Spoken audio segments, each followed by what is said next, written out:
fluorescent plasma. Today, I think we're going to be talking on another very important topic, which is oxygen therapy. And this is an effort जिससे हम ये चाह रहे हैं कि not only centers of excellence, which you all are representing, the various regional centers and state centers of excellence, but through you, every doctor, even in the primary health center or in rural India, is trained and is confident of managing COVID-19 patients. तो इस सारे जो हम webinars कर रहे हैं इसका मकसद यही है कि we develop a strategy of training of trainers which you are all going to be, and then you will subsequently be able to train in your areas various doctors at primary level, secondary level, tier 2, tier 3 cities, so that there is no ambiguity in the treatment of COVID. और ये मैं चाहूंगा कि we work on that. In my mind, जो आज topic हम discuss कर रहे हैं oxygen therapy, that is very very important. मैं ये कहना चाहूंगा कि वेंटिलेटर्स की ट्रेनिंग से ज्यादा जरूरी है कि ऑक्सीजन की ट्रेनिंग होनी चाहिए. And that is why I think this webinar on oxygen therapy is very very important. Also, it's important कि we look at our oxygen dissociation curve. How does it flatten? What is the actual saturation that you need in a given patient, rather than wasting oxygen? And we know that after when you reach a saturation of 90 or 90 plus, the oxygen dissociation curve is flat. यानी कि उसके बाद बहुत ज़्यादा फायदा नहीं है to really try and push the saturation from 92 to 98, 99. You will actually in many cases be wasting oxygen. Therefore, that's also very important to understand that the sigmoid curve that we have of oxygen dissociation, we don't want to be on the steep part of the curve. लेकिन जब saturation 90, 92 से ऊपर हो जाती है, then we are not achieving anything much by now going from 92 to 99.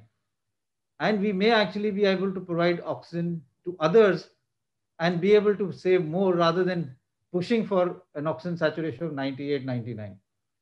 There are some circumstances where you need to do that, but कुछ circumstances ऐसे भी हैं. We have many of our COPD patients who are doing well on saturation of 88, 90. So we need to also individualize treatment. And therefore, it is very important to conserve oxygen. Also, what we would like to discuss, जो हम आज discuss करना चाहेंगे कि what are devices that we use for oxygen? How do we deliver oxygen? What is the whole issue of oxygen delivery devices? That is something that we have to also understand. Giving oxygen is one, but I think we need to develop that. I personally feel, and we are trying to do that, we have to develop modules of how to use oxygen at a home setting. Many patients are using oxygen at home. I get a telephone call. One patient rang me up 5 days ago. मेरे को cylinder तो ले लिया, मुझे मेरे पास आ गया, लेकिन मुझे पता नहीं इसको खोलना कैसे है. अब मैं गूगल करके ये देख रही हूँ कि सिलेंडर कैसे खोलना है, उसको ऊपर का नॉब को कैसे खोलेंगे, फिर आगे उसको पाइप कैसे लगानी है. So I thought that maybe we should actually make some sort of a video or a module of how do you use an oxygen cylinder at home. Because वो एक दफा खोलेगा तो आधी ऑक्सीजन तो अगर ज्यादा खुल गया वाल्व तो बहुत वेस्ट हो जाएगी. फिर उसके साथ ट्यूबिंग कैसे लगानी है, पानी के अंदर डालना है, ह्यूमिडिफिकेशन. सिलेंडर तो पीपल आर बाइंग, बट उसको यूज कैसे करना है, उसको खोलना कैसे है, रेंच कैसे ऊपर लगाना है, ये these are things that no one knows. So I think we have to work on that. We are trying to make a module on this, but I'm trying to tell you that it's important for us to train people when we are talking of primary level, rural level, of the basics also. So high end, we're not talking of high end things. I'm talking of very basic things. How to properly use an oxygen cylinder, how to use a face mask, how to use a venti mask, what is a nasal prong, what is a rebreathing mask, and what are the advantages of when should this be used, when should the other be used. I think that is important. And finally, we must also understand that oxygen, like a drug, also has oxygen toxicity. Giving very high oxygen at 100%, especially when we are using a high flow nasal cannula and giving 100% oxygen, we should keep in mind that over a period of time, you may have features of oxygen toxicity. It can cause atelectasis in the lung. It can have systemic effects both in the eye and other organs. Therefore, we must be aware of oxygen toxicity, because the basic principle in medicine is do no harm. So that is also very, very important. So this is a very important topic, and I'm very happy that we have very senior faculty from the Department of Anesthesia, Critical Care and Pain Management Dr. Vimi Rewari, who would be talking on oxygen therapy without invasive ventilation. And with me here is another very senior person, Dr. Professor Anjan Trika, who will also be here to really answer your questions at the end of the talk so that we can take any doubts or queries that you have. So now, without wasting much time, or maybe before I ask Dr. Vimi to really start, I'll just ask the Ministry of Health and Family Welfare to give a few comments before we start this topic. Thank you, Dr. Saab. Let me at the outset welcome all the colleagues who are present in this webinar today. We have more than 1,100 participants, and we also understand that through Doordarshan it is being widely disseminated. पूरे देश में ये हमारा message जा रहा है. जैसे कि डॉक्टर साहब ने बताया, आज जरूरी है कि हम कोविड-19 को एक डीमिस्टिफाइड तरीके से देखें. ये बीमारी क्या है, इसके किस टाइप के ट्रीटमेंट ऑप्शंस हैं, और उसमें ऑक्सीजन थेरेपी का क्या रोल है, जिसके बारे में आज हम लोग डिस्कशन करेंगे. जैसे कि डॉक्टर साहब ने मुख्यतः इसमें बताया कि एक तो टाइम पर हमारी थेरेपी शुरू हो, एडुक्वेट थेरेपी हो, ना ज्यादा ना कम, यानी कि जितनी ऑक्सीजन देनी चाहिए उतनी ही दी जाए, उससे ज्यादा भी हार्मफुल हो सकती है. इन प्रिंसिपल्स को अगर हम समझें तो जो आज हम सिचुएशन पा रहे हैं कि कहीं पर हमें ऑक्सीजन की कमी, इस टाइप की सिचुएशन दिखती है, हम उसको ओवरकम कर पाएंगे और साथ ही ये देख पाएंगे कि जिस पर्टिकुलर पेशेंट को जितनी ऑक्सीजन चाहिए हम उसको प्रोवाइड कर पाएंगे. इसके साथ ही हम एक मुख्य अंश आप लोगों को कहना चाहेंगे कि this is a series of webinar which AIIMS Delhi as national centre of excellence is doing. इससे पहले भी हमने 3 वेबिनार की हैं. आने वाले नेक्स्ट 10 दिनों में भी हम वेबिनार डिफरेंट टॉपिक्स पर करते रहेंगे, चाहे वह एक्सरे हो, चाहे वह सीटी स्कैन हो, टेस्टिंग IL-6 हो, या इसी तरीके के क्या क्या हमारे पास रेमडेसिविर और ऐसी जो हमारी थेरेपीज है उनका कैसे उपयोग होना चाहिए. तो हमारी आप सबसे रिक्वेस्ट यही होगी कि इसका अधिक से अधिक लाभ उठाएं. हमारी medical fraternity particularly at the district and below district level, they need to understand this disease, they need to guide their patient well in time, ताकि हम अर्ली आइडेंटिफिकेशन कर पाए और हम अपने पेशेंट को क्रिटिकल होने से पहले ही बचा पाए. धन्यवाद.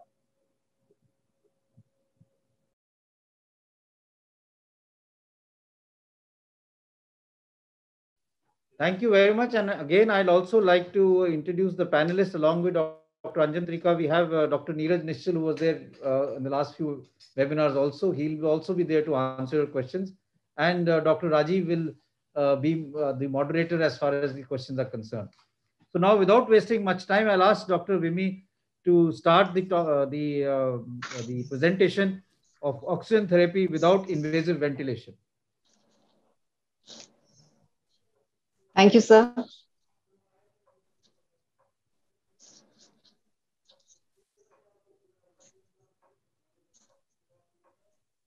So very good afternoon to everyone. Today I'll be talking about the basic principles of oxygen therapy in patients with COVID-19. And in the next half an hour or so, I will be talking about the basic mechanism of hypoxia in COVID-19, the goals of oxygen therapy, the various types of oxygen delivery systems that are available, the adjunct of wake proning to improve oxygenation in these patients, and methods to conserve oxygen, especially with the prevailing circumstances. So as we all know, oxygen is essential for all metabolic processes in our body, and lack of oxygen or hypoxia can affect vital organ function. And if not treated in time, it can lead to irreversible damage. Hypoxemia is the most common symptom of presentation of patients with COVID-19 disease. In fact, 14% of patients with COVID-19 have severe respiratory disease, out of which 5% will be critically ill and require ICU admission. Severe hypoxemia in these patients is often amenable to oxygen therapy alone or in a combination with non-invasive respiratory strategy. The other important aspect of the respiratory failure in these patients is that, especially in the early phases, often the hypoxemia is not associated with hypercapnia. So these patients are able to move large volumes of air in and out of the lungs. So these patients will not have increased levels of carbon dioxide.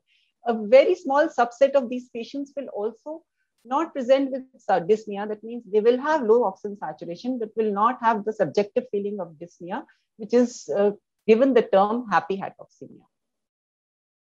So what happens in these patients? What leads to hypoxia? In the early phase of the disease, there is alveolar edema, atelectasis, which leads to intrapulmonary shunting. There can be intravascular microthrombi and loss of lung perfusion regulation.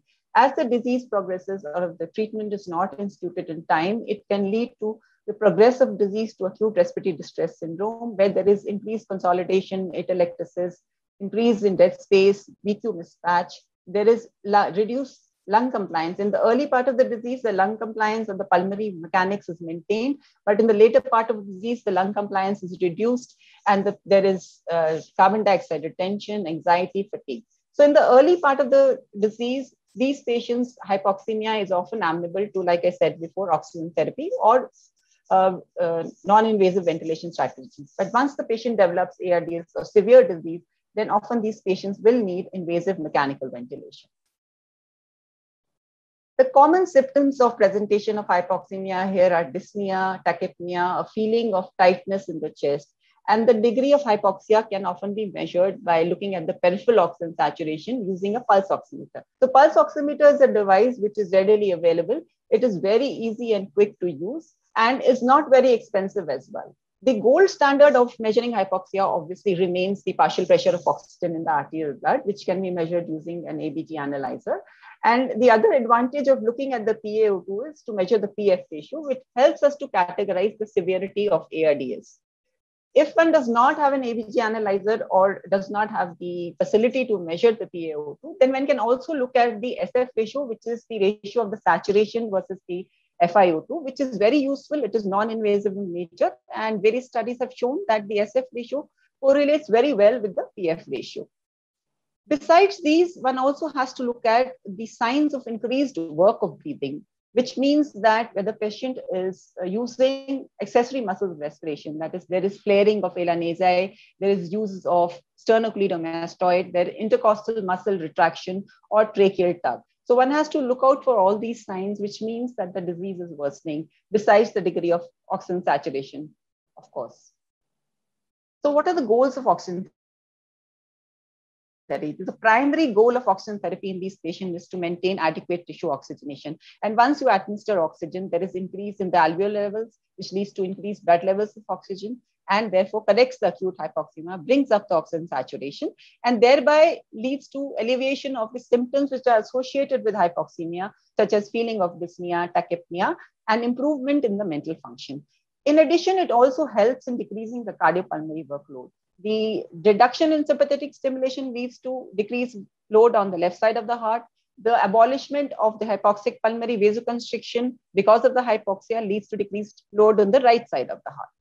So what is the primary goal of oxygen therapy? The primary goal of oxygen therapy is to maintain a saturation target, like Professor Guleria already mentioned before, to maintain a target of 92 to 94% only. One should not try to achieve levels more than 94% because it does not give us any advantage, instead leads to problems or disadvantages. So, and wastage of oxygen, which is a precious commodity in today's situation. If the patient is in a monitored, excessive, nicely monitored environment like intensive care unit, we can even accept a lower saturation of 90 to 92% because we have the facilities to intervene earlier. In patients who have underlying diseases like lung disease, like COPD, we can accept saturation targets of 88 to 90% as well. So the oxygen delivery devices are basically of three types. The most commonly used and widely available are the conventional oxygen therapy devices, which are again of two types, which I'm going to talk about a little later. And then the second type is the high flow nasal oxygenation, which has been widely used in this pandemic. And finally, the non-invasive ventilation. So the conventional oxygen therapy is basically of two types, which depends on the amount of inspired gas flow that it supplies. So we have a high flow system and a low flow system. The high flow system is capable of delivering all the patient's inspired gas requirement, and thereby there is no dilution from the surrounding air and the FiO2 remains stable. That means if you are aiming to deliver an FiO2 of 0.5, the device will deliver a FiO2 of 0.5 or 50% oxygen. In a low flow device, since it delivers a very low flow, the patient draws the remainder of the minute volume from the surrounding environment, and therefore more the minute volume, more the dilution, and lower the FiO2. So the FiO2 is not stable and is dependent on the patient's own mechanics or the total minute volume that the patient requires. So just to clarify what I just said, say a patient has a minute volume of 5 liters per minute. So to satisfy that, if you're giving the patient oxygen flow rate of 2 liters per minute, so 2 liters of 100% oxygen, which is diluted with 3 liters per minute of air, which is drawn into the mask, which actually leads to a 5 liter per minute of minute volume. So when calculate the FiO2, it comes to 0.53%. The same patient, when he or she develops respiratory distress, the minute volume, say, increases to 30 liters per minute. And with the same oxygen flow rate of 2 liters per minute, now this is diluted with 28 liters of air, which is drawn into the mask. So this FiO2, which was initially 0.53, is now reduced to 0.26%. So you might think that you're delivering a FiO2 0.5, but actually what the patient is getting is 0.26. So that is the main disadvantage of a low flow system, because it is dependent on the patient's minute ventilation.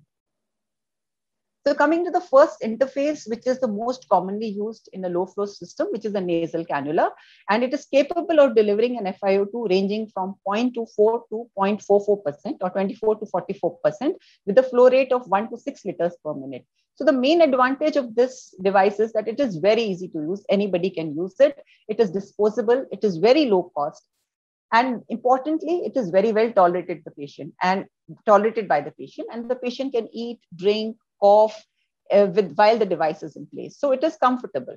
The only disadvantage of this device is that the flows more than 4 liters per minute can cause drying and crusting of nasal mucosa, which can be a little problematic for the patient. So the next slide just depicts the total flow of oxygen, which gives you the FiO2, desired FiO2. So 1 liter per minute of oxygen flow will give you FiO2 of 24. And every increase in 1 liter increases the FiO2 by 4%. But one must remember, this is based on a normal minute volume. If the patient has excessive minute volume, this will always obviously be less. The next device, which is again very commonly available and used, is a simple face mask, which is also called the Hudson mask. It is very cheap, readily available, and easy to apply. The maximum FiO2 achieved here is 0.6, which can be lower in the presence of respiratory distress. If you keep the oxygen flow less than 4 liters per minute, there might be some rebreathing. That means that you are breathing in your expired air, which can lead to increase in carbon dioxide levels. So coming to the next device, which has been most extensively used in this pandemic, which is called a non-rebreathing reservoir mask, which is a low flow device, which is capable of providing a higher FiO2. So what this is basically a mask which is attached to a reservoir bag with a capacity of about 1 liter. And there is a one-way valve between the mask and the bag so that the expired gas is unable to enter this reservoir bag. So when the patient breathes in, the valve gives way and the patient is breathing in almost 0.8 to 0.9% of oxygen through the reservoir bag. So that is why it is set to deliver an FiO2 between 0.8 to 0.95 with an oxygen flow of 10 and 15 liters per minute. So the only thing to remember here when you're using this device is that first, make sure the mask is fitting tightly onto the face so there are no leaks. And second, one should ensure that the reservoir bag is always inflated. So the minimum flow that is required to keep the bag inflated, provided there are no leaks, is 10 liters per minute. So one should ensure that. So this is a device which is capable of delivering a high FiO2, but one should remember that it also uses up a lot of oxygen. So coming next to the fixed performance systems or the high flow systems, where the oxygen delivery is independent of the patient factors. And the prototype of this is a Venturi type mask, which is based on the Venturi principle, that is the oxygen passing through a small orifice or a jet entrains air to a predictable dilution. So the FiO2 is adjusted by changing the Venturi valve and setting the oxygen flow rate. So as you can see in the picture below, the FiO2 is determined by the size of the jet. And this is color coded depending on the FiO2, 24 to 60%. The 24% is blue and 60% is green. So this is for ease of identification. So how does it work? There is a mask which is connected to a Venturi device. And like you can see here, this is a cross section of that Venturi device. So this is a small orifice through which oxygen is passed. And since it is coming out of a smaller orifice, it is at a higher pressure. Because of this high pressure, there is drop of pressure alongside this jet, which leads to entrainment of air. So larger the jet orifice, less the pressure drop, less the entrainment, and therefore higher the FiO2. So after dealing with the conventional oxygen therapy, the next oxygen delivery device that I'm going to be discussing is the high flow nasal oxygenation system, which, like I said, has been widely used in this pandemic and has helped in preventing intubation in a lot of patients. So what this device consists of is a oxygen source or a flow meter, which is connected to a blender, which blends air with oxygen and is capable of delivering a FiO2 ranging from 21% to 100%. So this gas is then passed through a humidifier, which warms and humidifies the gases and passes it through an inspiratory tubing and then delivers it to the patient through a nasal interface, and which consists of very soft and pliable nasal cannulae. So how do you institute this technique? You fit the nasal prongs onto the patient, tighten it, you initiate the maximum flow. The maximum flow can differ from the type of machine. So it ranges from 60 liters to 80 liters. So you start at a maximum of 60 liters. And once you initiate the maximum flow, one should ensure to place a surgical mask over the patient's face, because this is known to generate a lot of aerosols. So putting a mask on the patient's face, a 3-ply surgical mask, will help in reducing the aerosol dispersion. And then the next step is you change the FiO2 as per the saturation level. So you down titrate it and keep the saturation to 92 to 94%. Similarly, for humidification purposes, you start with a higher temperature and come down, because a higher temperature is often uncomfortable to the patient because it's very warm. So you can come down to 34 degrees centigrade. So besides delivering heated, humidified gas, which is capable of delivering a very high flow and a very high FiO2, there are some additional physiological benefits of HFNC as well. That is why it has kind of prevented patients from being intubated and put on invasive mechanical ventilation. So primarily what it does is it flushes the nasopharynx with oxygen, which reduces the dead space and improves the oxygenation. Also, the high flow produces a very high expiratory impedance, which generates an extrinsic PEEP of about 4 to 6 centimeters, depending on the flow that is kept. And this results in a lower respiratory rate and a reduction in work of breathing. Also, the heating and the humidification of gases helps in preservation of the mucociliary function. And this is useful for effective clearance of respiratory secretions. So it has a lot of advantages. But the important thing here is when you put the patient on HFNC, one needs to monitor these patients carefully. And these 3 things that need to be monitored are the saturation, the respiratory rate, and the breathing pattern for any increase in work of breathing. And one of the parameters which you can look at for monitoring the efficacy of HFNC is the ROX index, which is the ratio of saturation by FiO2, which is divided by the respiratory rate. And it has been shown that a ROX index of less than 3.85 at 12 hours is a good predictor of HFNC failure.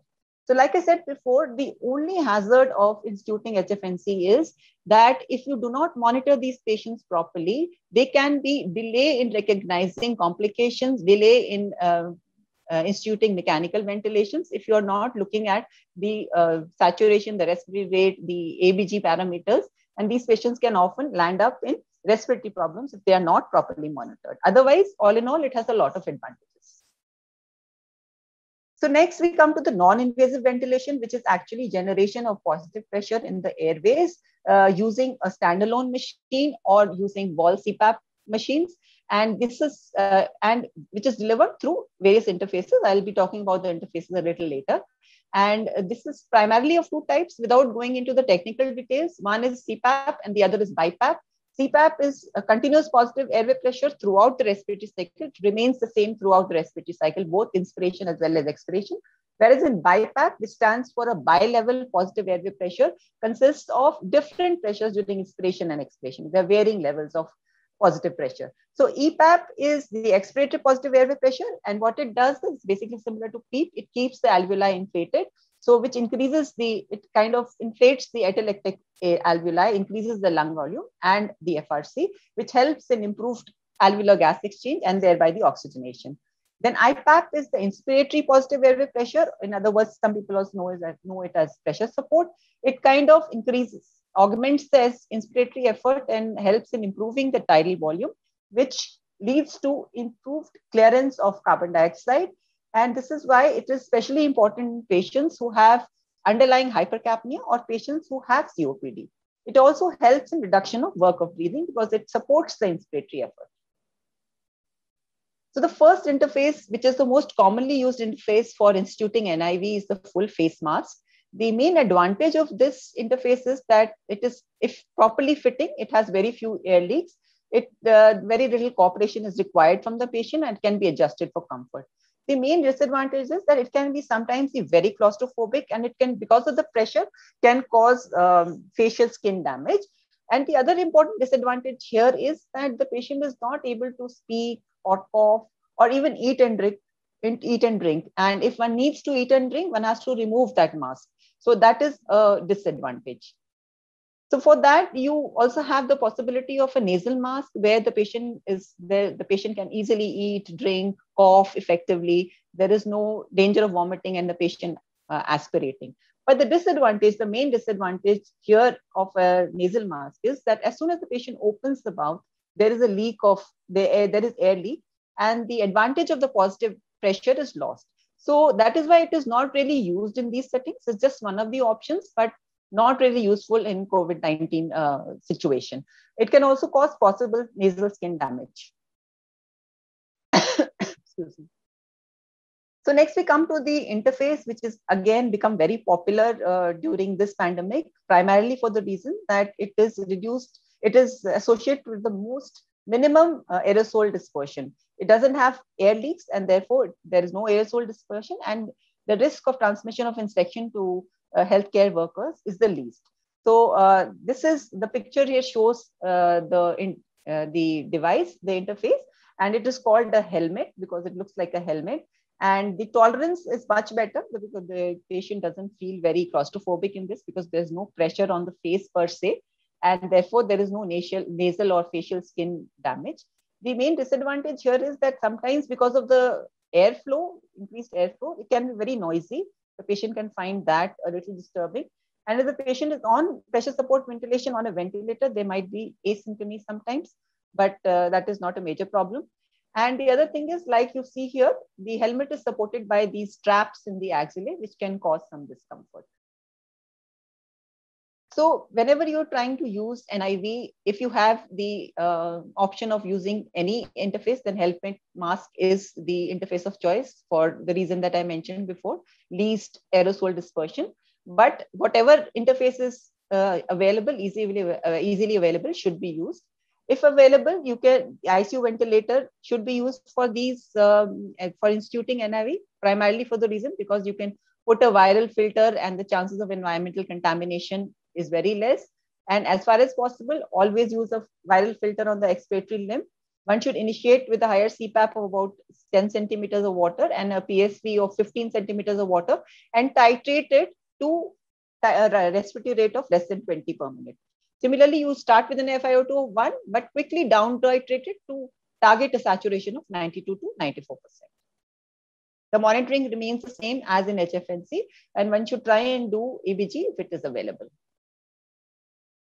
So what are the contraindications? Any agitated or uncooperative patient, it will not be possible to apply NIV because these patients will not tolerate it. They'll pull it out.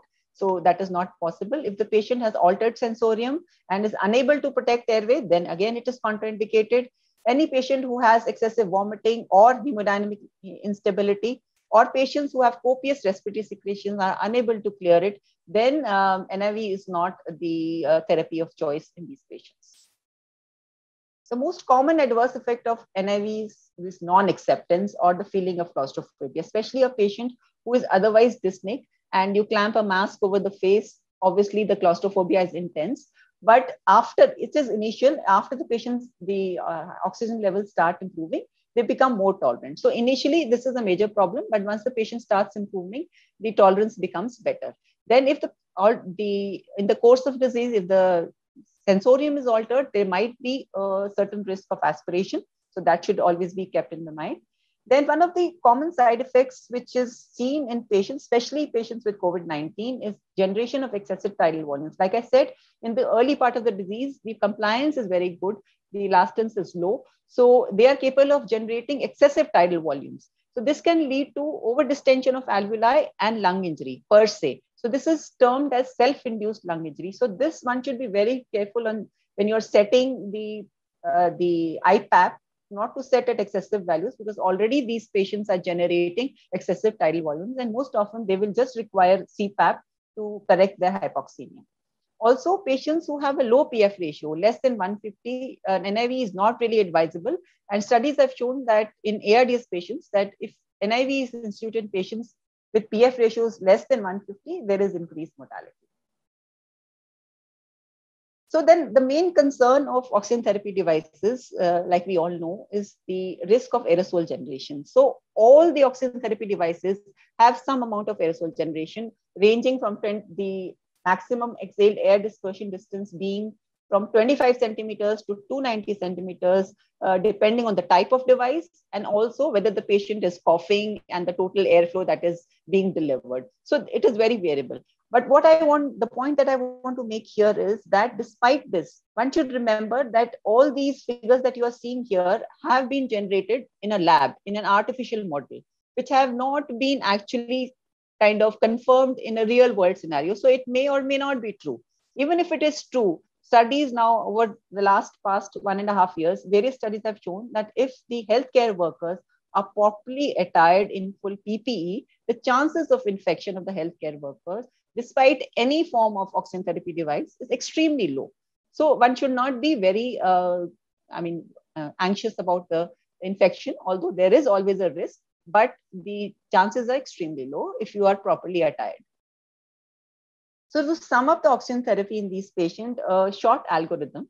So when a patient comes to you with a saturation of less than 92 to 94% on room air and does not have respiratory distress, then one should start with delivery of oxygen via nasal cannula at 4 to 6 liters per minute and titrate it according to the saturation level.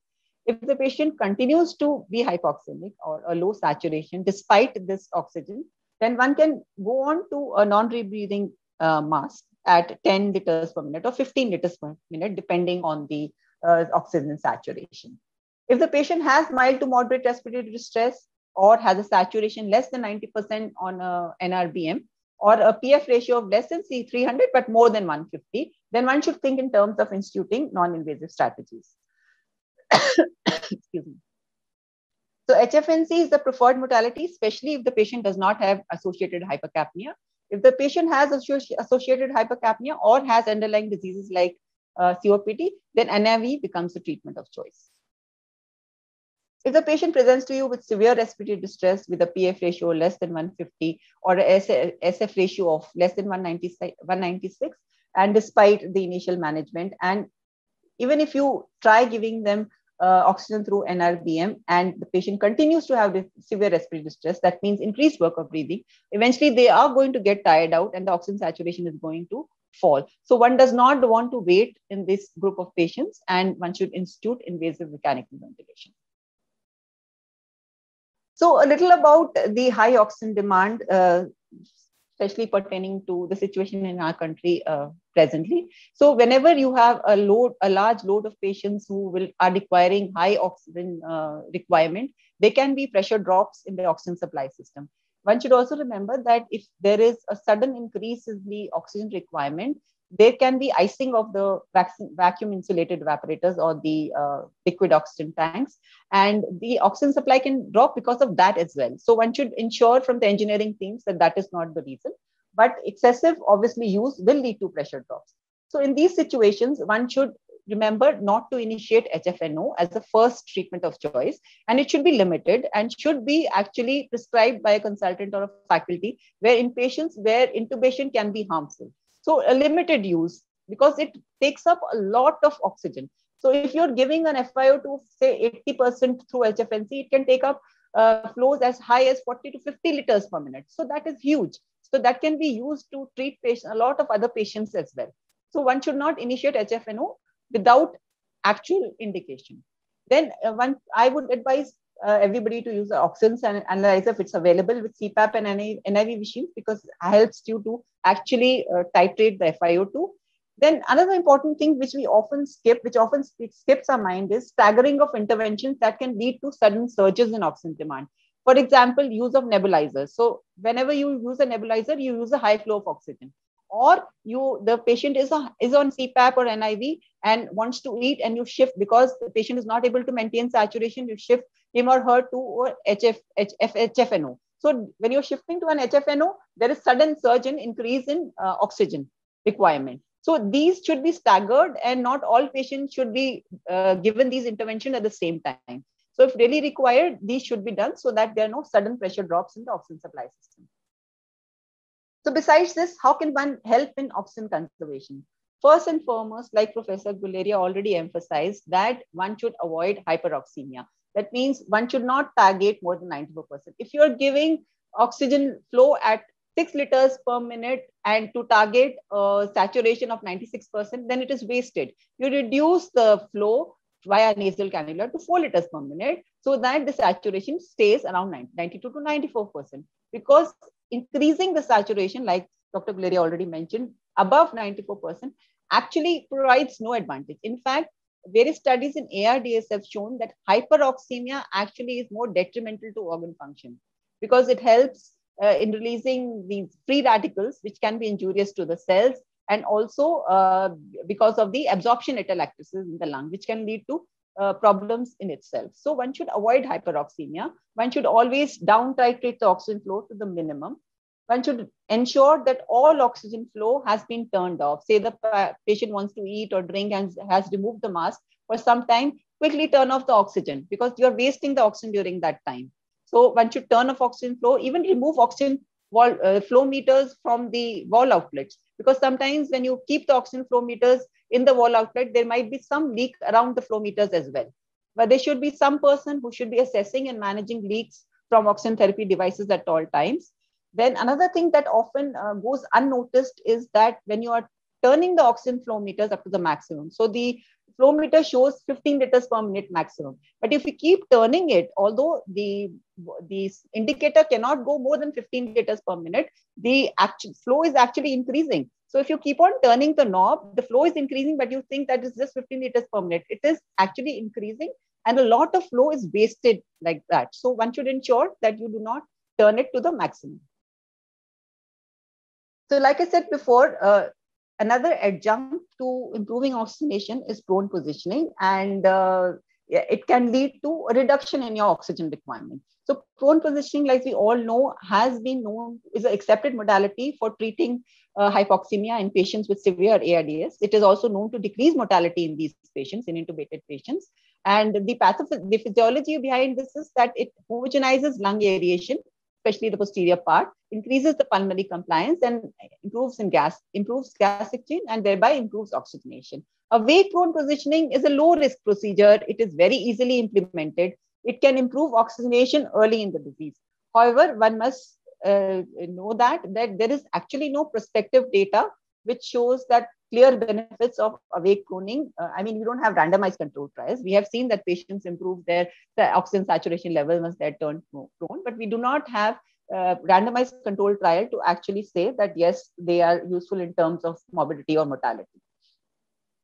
So the Ministry of Health and Family Welfare has come out with the guidelines for proning for self-care, and the patient is asked to sleep on the tummy or belly. And ideally, what if one can do is to keep pillows under the chest and pillows under the pelvis, so that your abdomen is free without any compression. The main reason behind that is that there is unrestricted movement of the diaphragm, so that the ventilation is adequate.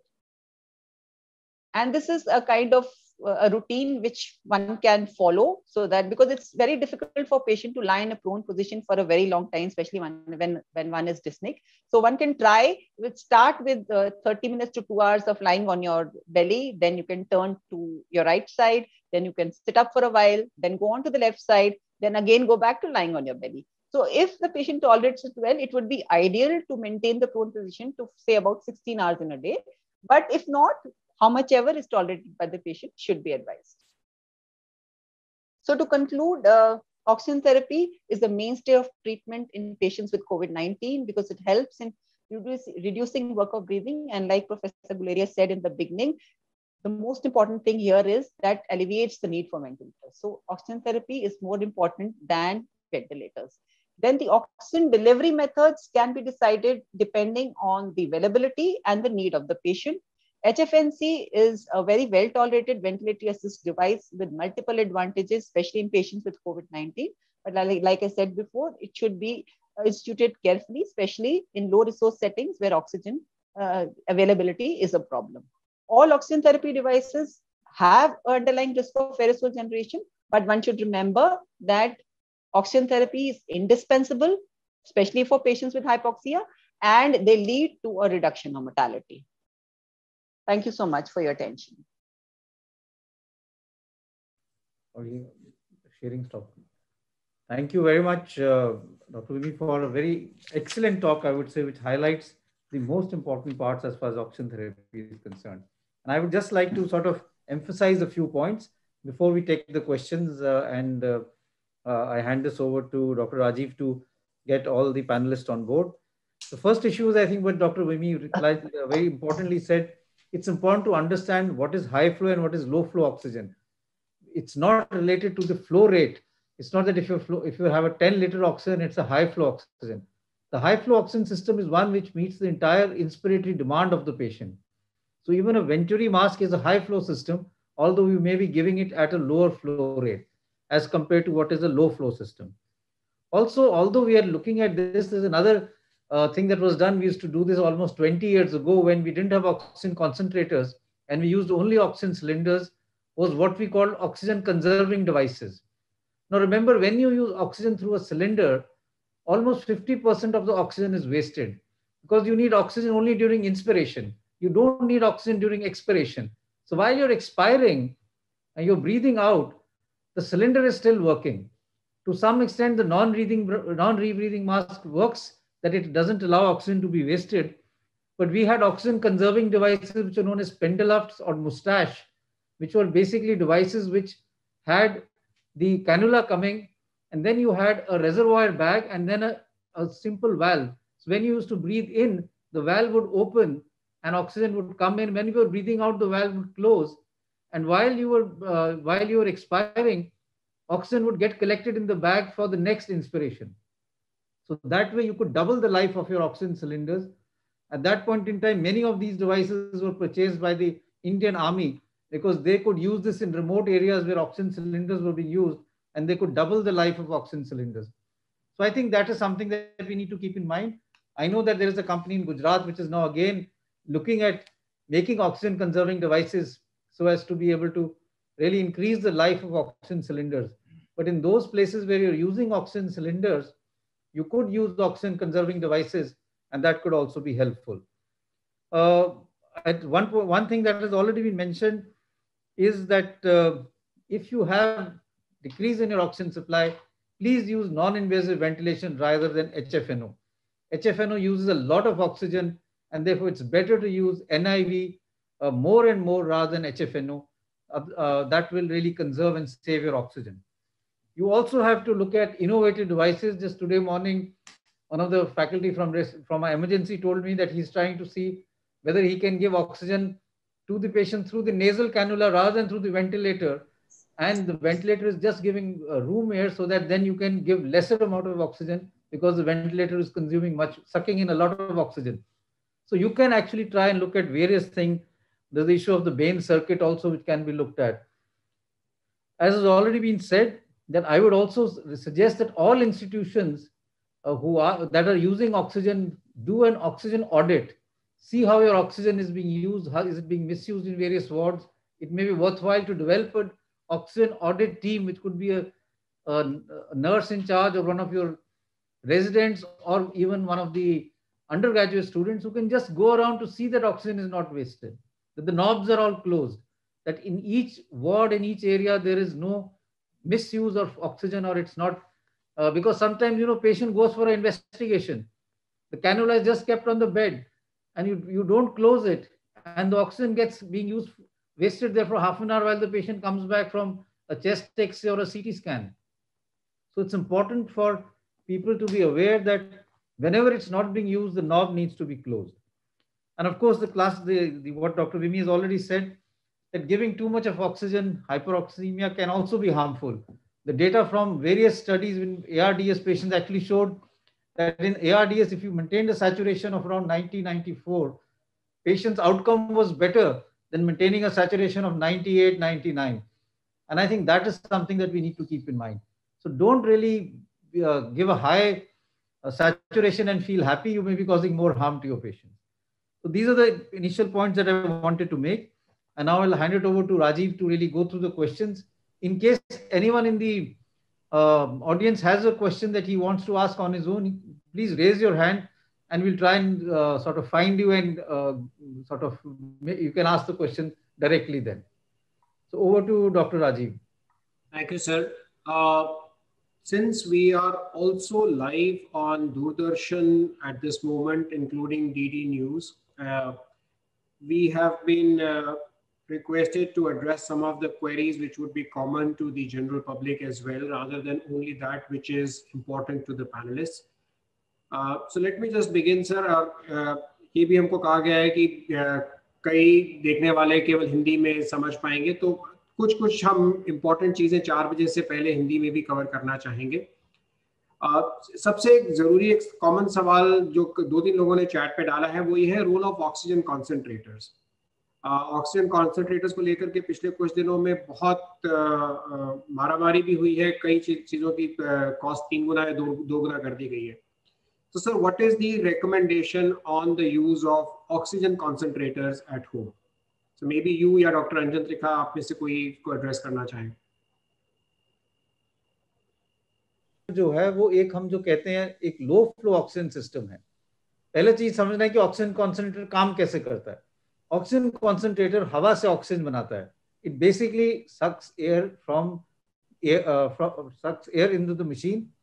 Machine में एक you can have a molecular sieve या एक और device होता है जो it's crystal which is used, इससे nitrogen absorb हो जाती है। अगर हम हवा में से नाइट्रोजन अब्सॉर्ब कर लें तो we have only oxygen left and some degree of trace gases and some degree of carbon monoxide which is left. So the oxygen concentrator works by just absorbing nitrogen and what is left is oxygen. लेकिन जो oxygen उससे निकलती है that is around 94 to 95% pure. It is not 100% oxygen. तो इसलिए ये समझना जरूरी है। दूसरा ये है कि ऑक्सीजन कॉन्सेंट्रेटर्स का फ्लो रेट जो ज्यादातर ऑक्सीजन कॉन्सेंट्रेटर्स हमको मिलते हैं वो 5 लीटर्स तक का है। कुछ ऑक्सीजन कॉन्सेंट्रेटर्स आते हैं जो 8 से 10 लीटर तक भी ऑक्सीजन दे सकते हैं। So you can get oxygen from that, but it is only in a mild situation or a moderate situation. मैं ये भी कहना चाहूंगा कि जो लोग घर पे ऑक्सीजन ले रहे हैं, अगर उनकी सैचुरेशन ऑक्सीजन कॉन्सेंट्रेटर के से बावजूद 90 से कम होने लगती है, 88-90 हो रही है, then it is very important for them कि वो डॉक्टर से संपर्क करके हॉस्पिटल आए।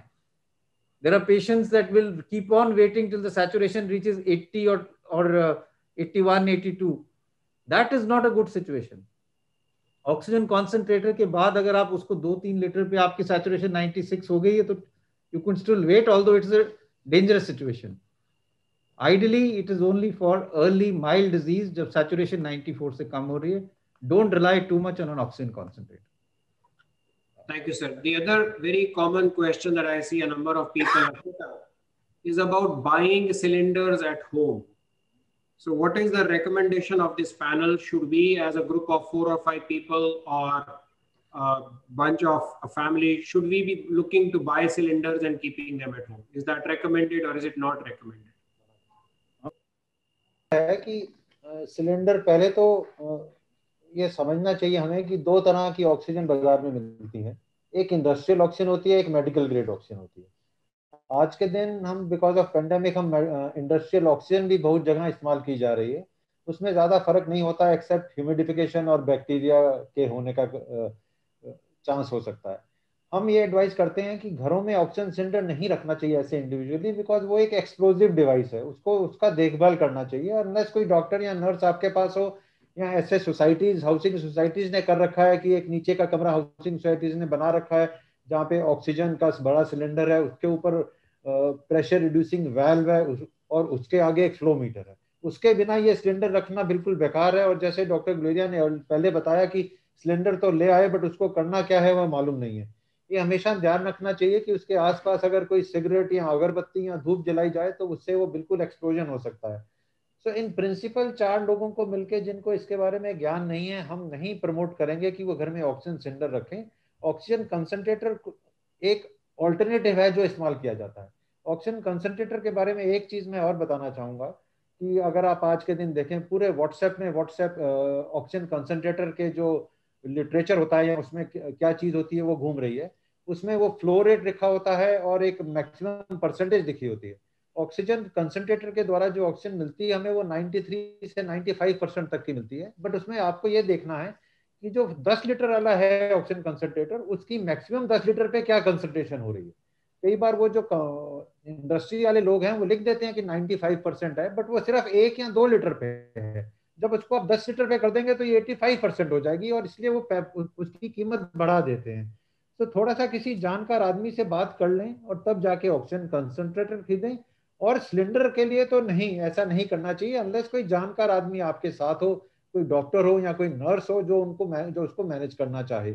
अगर उसका वैल्व आप ऊपर से खोलेंगे और जैसे एक नॉर्मल घर के रन से अगर उसका सिलेंडर का वैल्व खोल देंगे तो उसमें से जेट, ऑक्सीजन का जेट इतनी जोर से आता है कि ये एक डॉक्यूमेंटेड फैक्ट है कि अगर थोड़ा सा झुक के खोलते हैं तो उसकी जो ऑक्सीजन का जेट आता है वो आपकी आंख पे पड़ता है और आप अंधे हो जाते हैं। ऐसी इंजरीज ऑपरेशन थिएटर में अक्सर देखी गई हैं, तो इसको ध्यान से रखना चाहिए। और दूसरा I would just like to add, एक चीज मैं यही कहना चाहूंगा कि we are actually doing more harm to the patients who need oxygen by storing cylinders at home. कई लोगों ने हम ये कर दिया कि हम अपने घर पे 4-5 सिलेंडर रख लेते हैं। This is causing an unnecessary shortage of oxygen for those who actually need oxygen. क्योंकि ऑक्सीजन अगर आप सिलेंडर्स में ऑक्सीजन भर के घर पे रख लोगे तो आप किसी व्यक्ति को हानि पहुंचा रहे हो जिसको ऑक्सीजन की जरूरत है। और ऑक्सीजन अगर आप घर पे ठीक से यूज नहीं करोगे तो जैसे हम इतनी देर से बता रहे हैं कि उससे ज्यादा नुकसान हो सकता है। इसलिए kindly just follow proper protocol. Ideal situation में ऑक्सीजन हॉस्पिटल में ही लेनी चाहिए। अगर ऑक्सीजन हॉस्पिटल में मुश्किल हो रही है तो home concentrator, oxygen concentrator use कर सकते हैं या फिर किसी डॉक्टर से या हेल्थ केयर पर्सनल से ही संपर्क करके ऑक्सीजन घर पे लें, नहीं तो it can be more dangerous and can cause more problem, जैसे डॉक्टर रंजन ने बताया। Right, sir. We take the next one now, which is more on medical issues. And this is somebody who says that the oxygen saturation fluctuates during the day. Maybe it's posture related or time related. So there are times it drops below 92 and there are times when it hovers between 92 to 95. What should be my trigger for starting oxygen therapy? Is it the occasional drop or should it be a sustained low saturation? Maybe I'll ask Dr. Vimmi if she can answer this so that we can have other panelists also. Yes, sir. Actually, a sustained drop in saturation less than 92% should kind of warrants oxygen therapy, because like he himself said that the oxygen saturation for any individual varies through the days depending on your posture and other things. So if it is sustained maybe for half an hour, the saturation remains below 92%, then one should be, or 94%, then one should think of kind of contacting a doctor or healthcare physician for the need of oxygen therapy. But if it is remaining most of the times more than 94%, 94, 95%, then one really doesn't need to kind of look for oxygen therapy. So I'm going to stretch this question because a couple of... I just like to add something, that ideal situation you should be resting, sitting for at least 15 minutes and then take your oxygen saturation, and that will give you what your baseline saturation is. कई दफा लोग ये कहते हैं कि मैं bathroom से आया और मैंने एकदम लगा दिया और वो 88 हो गया, लेकिन फिर 2 मिनट बाद वो 95 हो गया. So there will be some fall in oxygen saturation on exertion, which you should not panic about. So oxygen saturation at resting while you're sitting quietly for at least 10-15 minutes, उसके बाद करके देखें, and then get an idea of how much it should be. In continuation of this question is another caveat that the saturation is below 92 on general, but if I prone myself, it goes above 94. So would that fit into saying that this is somebody who needs to come to the hospital, or should he just prone and watch? Neeraj, what is your comments?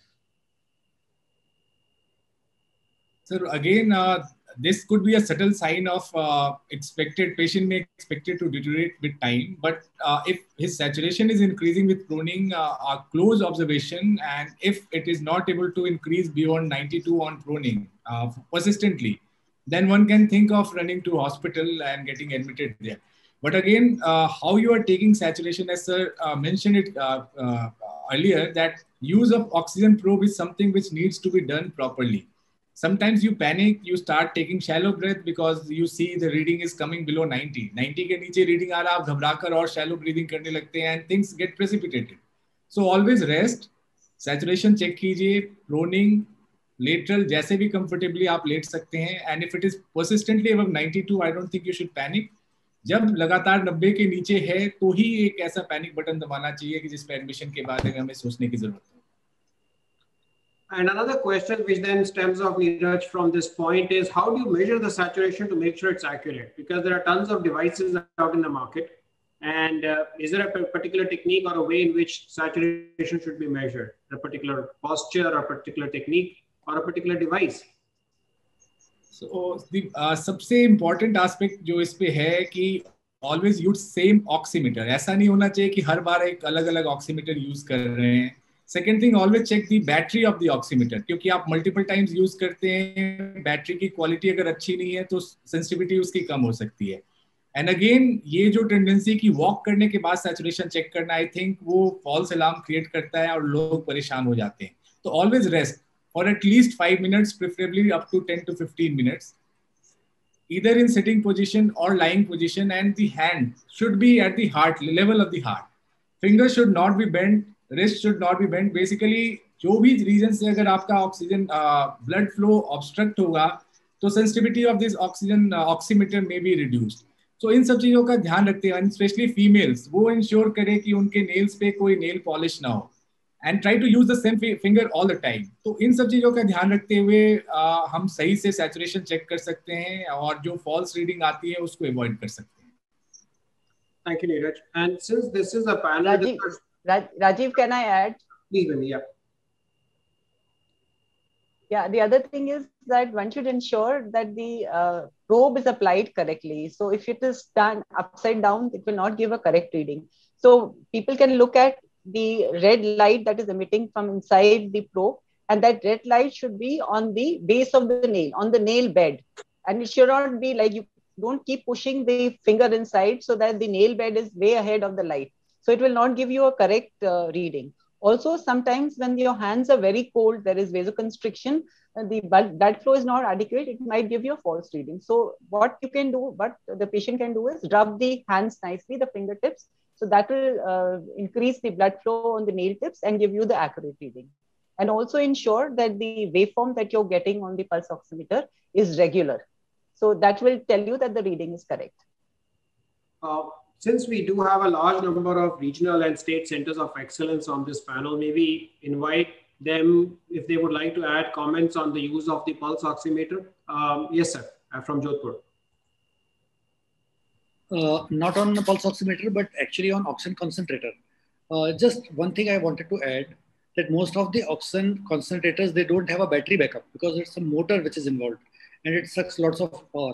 So in case there is power cut at home and a person is using oxygen concentrator at home and there is power cut, it will shut down and it won't provide any oxygen flow. So one has to be very cautious about it. Just a note of caution. Right. Thank you, sir. Anybody else on the panel? Rajiv, can I add something to this? Of course, sir. Okay. एक और चीज जो है ये oxygen concentrator की, एक जब ये कमरे में चलता है तो रात को थोड़ी सी आवाज होती है, एंड वो आवाज से वो आपको एक्सेप्ट करना पड़ेगा. और ये भी देखा गया कि अगर एक बड़े कमरे में आपने 2 लगा रखे हैं तो वहां पे थोड़ा सा टेम्परेचर बढ़ जाता है क्योंकि उसकी मोटर चलती रहती है. तो ये आपको देखना पड़ेगा कि हर एक ऑक्सीजन कंसंट्रेटर के जो उसके साथ लिटरेचर मिलता है उस पर क्या लिखा हुआ है कि वो कांस्टेंट कितने घंटे इस्तेमाल किया जा सकता है. ये 2 चीजों का देखना बड़ा जरूरी है. और उसके पीछे दीवार नहीं होनी चाहिए और पीछे वेंटिलेशन, जैसे आप अपने फ्रिज या रेफ्रिजरेटर के पीछे एक सामान वो रखते हैं, वो होना चाहिए, नहीं तो वो जो उसकी मोटर है गर्म होके खराब हो जाएगी. Right. Thank you, sir.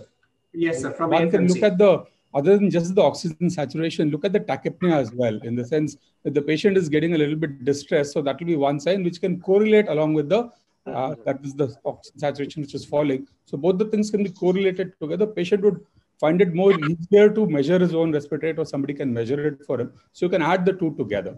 And regarding pulse oximeter, maybe ambient light also, some tube lights can hamper the reading on the pulse oximeter. So that's something that they need to keep in mind. And there are things that they can look into. Right. So I think the point you make about the use of other markers other than just a pulse ox was something that has come up in the previous 2 or 3 panel discussions also, that the pulse ox may not be as widely available as we would want it to be. And therefore, local doctors, local clinicians will have to develop their own surrogate markers to suggest, look for danger signs, which may not only be pulse oximeter based. I just want to add on to that. Two things. One was that pulse oximeter may not be available everywhere, especially when we start talking of small towns, small cities, and therefore one will have to develop a strategy of seeing the degree of respiratory rate, teaching people how to look at that, and looking at other clinical signs, as was mentioned by Dr. Vimy also, of using accessory muscles of respiration or other features which may suggest that the person is tachypneic. There's also another test which I think I can open it for the group also to discuss, which some of us have used in the past, is what we call a 6-minute walk test. We usually would make a person walk for 6 minutes and then see what happens to the saturation and the heart rate. And that may give you an indication of whether there is a fall in saturation or a rise in heart rate after 6 minutes, which is also telling you that what is the cardiopulmonary reserve of the patient in terms of going into more severe disease and needing more close monitoring. One can even ask the patient to walk for 6 minutes and see whether he gets more dyspneic or he feels out of breath. So these are other signs that one can use of trying to see how the patient feels, or asking him to maintain a chart of how he was yesterday, how he is today, and on every day, does he feel more breathless and when he goes to the toilet, or when he exerts himself. And therefore using some subjective, say like a visual analog scale, to try and pick up the degree of dyspnea that the patient may have, and be able to use that rather than oxygen saturation if it is not available. Right, thank you, sir. So we'll just move on to the more oxygen therapy in hospital part of the webinar, since we don't want to be talking more about home isolation today. So this question is again from a physician. What are the advantages and disadvantages using Bain circuit for spontaneous respiration through a BiPAP mask? And what are the flows required? If you're using a Bain circuit, what would be the flows required for a BiPAP mask? Vimy, you would like to take that? Sir, yes. So actually use of a Bain circuit with the BiPAP mask is really not advocated. So a CPAP or a BiPAP masks are of various types. One is a standalone unit, which is capable of delivering, it runs on electricity and is capable of delivering BiPAP or a CPAP using a mask and a ventilated tubing. Then you have devices where you don't need a standalone unit, you don't need electricity to run it. So you need an oxygen source, which is connected to a mask, which has a Buzanach valve, or it has a venturi valve along with it, with the Buzanach valve, which means that the amount of flow that is generated by the oxygen and the air entrained to the venturi actually kind of manages to generate a CPAP. So in this system, you don't need any electricity, you just need an oxygen wall outlet for using that device. So these two kind of devices do not need a Bain circuit, and really a Bain circuit for delivering BiPAP is really not indicated, because Bain circuit is basically meant for giving anesthesia using a low flow. So a relatively low flow than the other open circuits. So I would not recommend using a Bain circuit for giving oxygen therapy through a CPAP or a BiPAP. Rajiv, can I add something? Yes, sir. Okay, Bain circuit is a Mapleson D kind of a circuit where you have a reservoir bag at the end of it, and it's a coaxial circuit where there are two tubing which you go into each other, and then there's an outlet which is the patient end. So if you put a mask on the patient end, and that's why it has been used in this pandemic, because it is very cheap. A normal Bain circuit can come to a hospital would cost only about 300 to 400 rupees, and it's a disposable thing. But what has to be realized is that you would need a flow of about 5 to 7 liters, and there is an expiratory wall at the distal end, which will be away from the patient. So if you close that distal end, there will be a lot of pressure generated, and the expired air can't really go out. So for spontaneously breathing patient, you can it's a spring-loaded valve. you can tighten it a bit and you presume that you are giving some amount of positive pressure and let the refilling bag, which is at the distal end, inflate and deflate, and you get an idea of what is happening. So this is being used as a surrogate for a better device, which is slightly costlier. And it's been rightly said, it is not very ideal, but in these pandemic situations, everything is being used. But equally important is using a lot of oxygen from the wall outlet. That becomes a waste of oxygen, which is being open to the atmosphere of an ICU or whatever setting we have. There are a lot of videos doing in the WhatsApp where they are shown using Bain circuits, Mepelson D, even Mepelson E has been used for that purpose. But these are all stopgap devices, and ideally we should try to go on a CPAP kind of a device, which has been talked about earlier. So Dr. Bhatia at Jodhpur wanted to add something. Yeah, just I would like to add on what Dr. Anjan has said, that if the flows comes down in Bain circuit by mistake or accidentally, there will be a lot of rebreathing and CO2 retention in the patient. So that way it is not good. And secondly, when the patient is in respiratory distress, the peak inspiratory flow rate also rises, which the Bain circuit won't be possible through provided Bain circuit. Because in a healthy patient, yes, with a flow rate of 6-7 liters, the rebreathing may be avoided and CO2 retention may be avoided. But when the patient is in respiratory distress, spontaneously breathing, the peak inspiratory flow rate rises to 20-30 liters per minute. So in that case, the Bain circuit won't be providing that much of flows. So either there will be distress or CO2 rebreathing. That's my take. Right. The last thing is, Rajiv, that can I add, Rajiv? Rajiv, can I? Yes, ma'am. But we'll need to keep all answers relatively short because we have a huge list if you want to go on to finish those. But please carry on. Please complete it. Please carry on, Dr. Milme. So the other disadvantage of using Bains is that you cannot estimate the amount of PEEP you're getting. So you're basically fiddling with the valve to generate some amount of PEEP, but you don't know how much PEEP you are administering. So it can be too low or too high, which can be detrimental. And like Dr. Anjan said, that you are delivering 100% oxygen, which itself can be detrimental to the patient and lead to a lot of wastage of oxygen, which is not really recommended in the present situation. Thank you. So the next question that we have is that if you're using a helmet interface, should the circuit have two limbs? That means inspiratory and expiratory compulsorily. So Dr. Remy can answer that. So the helmet interface comes like I showed in the picture. It usually is attached to a ventilator. It has two limbs. The initial thing, which is divided into expiratory and inspiratory. And the expiratory limb is where you kind of attach the viral filter. So it does have an expiratory limb as well. It already has two limbs. Okay. So the next thing is there any adverse effect of proning? Proning. If the proning is not done properly, yes. And this must be a conscious patient because we're not talking about invasive ventilation here. So in a conscious patient, is there any adverse effect of proning? See, the issue is when you are asking a patient. So there is. Okay, let me go ahead. Dr. Anjan first. Let Dr. Anjan finish first. No, Rajiv, let the lady talk, please. Okay, sorry. Let the lady finish first. So there are a few contraindications to awake proning. First is patients who are pregnant. So one would not advise proning in patients who are pregnant because that would cause compression.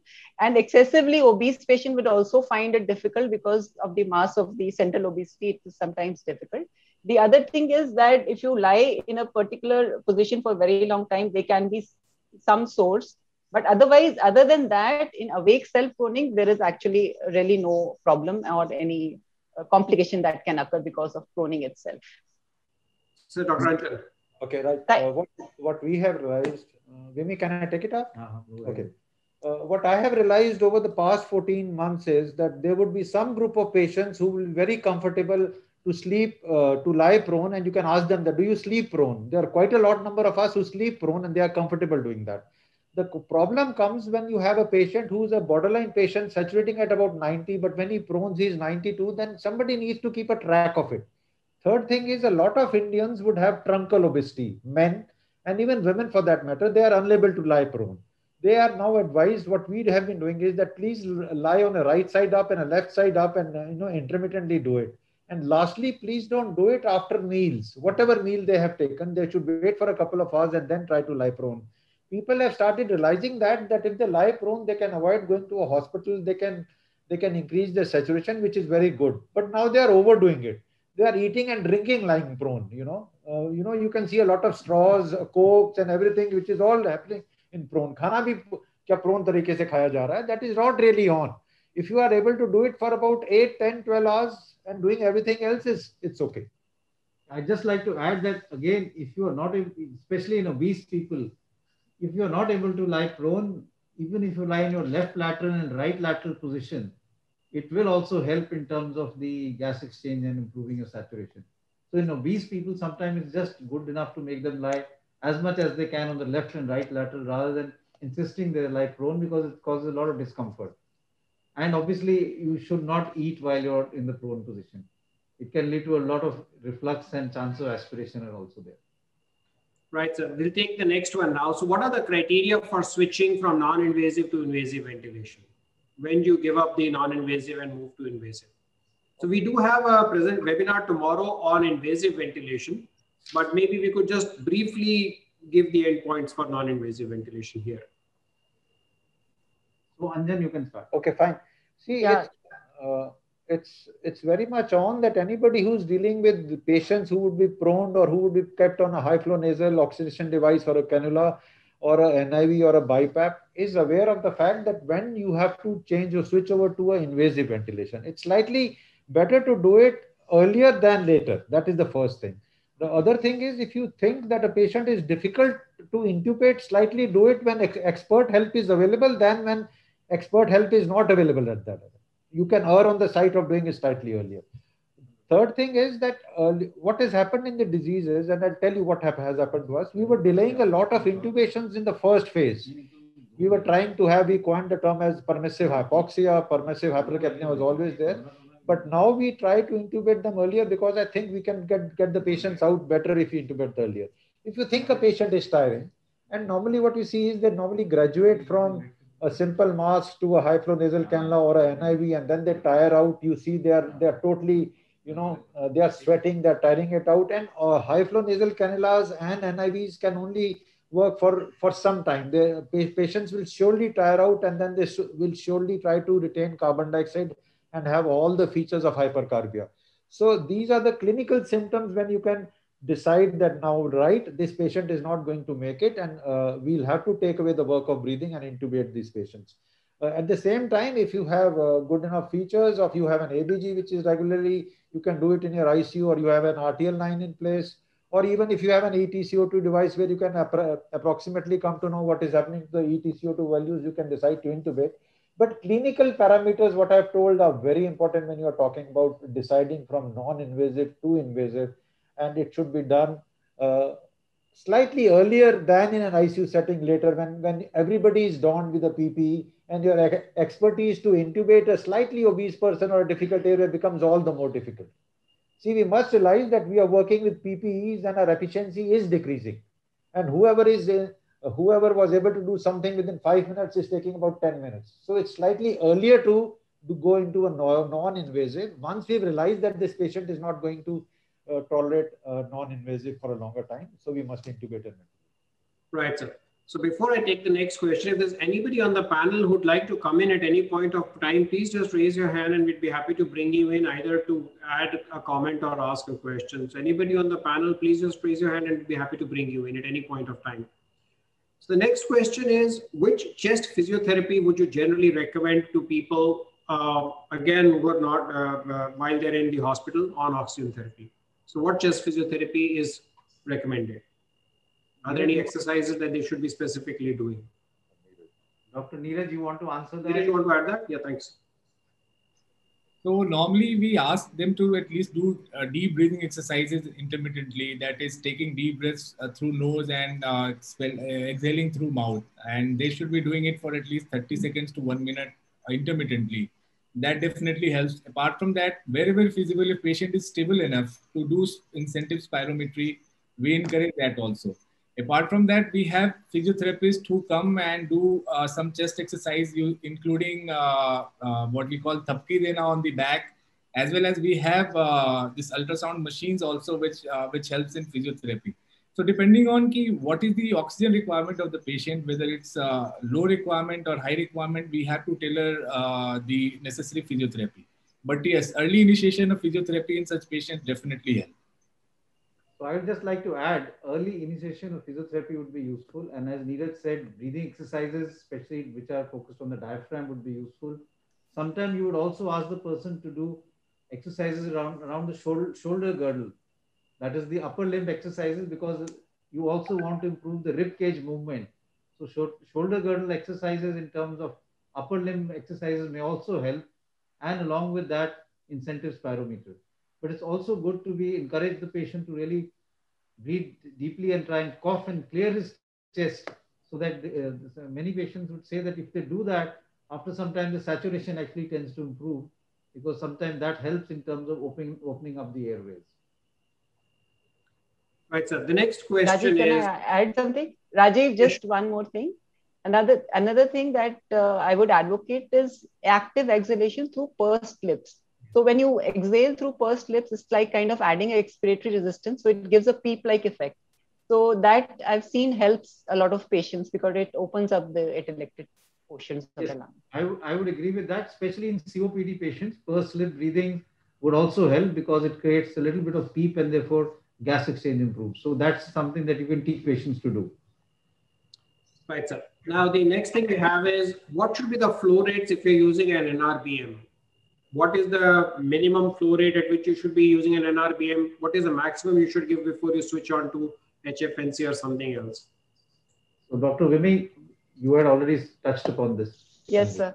So like I said previously, the minimum flow which is required to keep the reservoir bag inflated is 10 liters per minute. So you need to give a minimum flow of 10 liters per minute. And with that, if the mask fit is tight, you are delivering an FiO2 0.8 liters. So basically, NRBM you're going to use when the oxygen by nasal cannula or face mask has failed to treat the hypoxemia. So you're delivering a higher oxygen, higher FiO2 through an NRBM. So 10 liters, if you want to increase the FiO2 even more, then you increase to 15 liters.